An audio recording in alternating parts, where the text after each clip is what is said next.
War on drugs, ang gawaing matuwid kapalit ng buhay.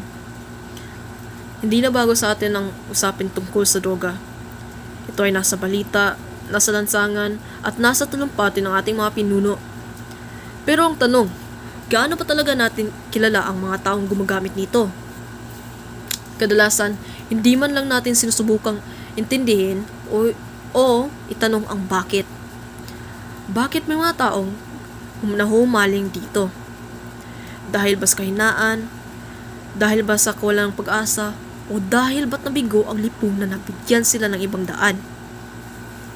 Sa ating bansa, sa tinatawag na war on drugs, madaling humusga, mas madaling kumondena, ngunit pinakamahirap ang umunawa. At iyan ang trahedya. Ituturing natin itong isang gawaing matuwid. Ngunit kapalit nito ay buhay, pamilya, at pagkakataon para magbago.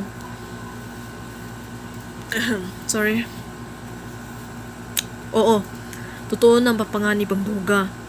Sinsira nito ang kinabukasan, winawasak ang pamilya, at nagpapalaganap ng krimen. Ngunit, isa pang katotohanan ang dapat kilalanin.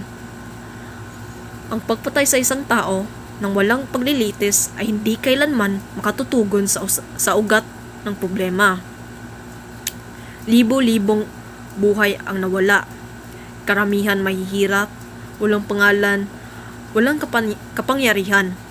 Hindi sila natahimik dahil sa hustisya, kundi dahil hindi man lang sila binigyan ng pagkakataon pagtanggol ang sarili.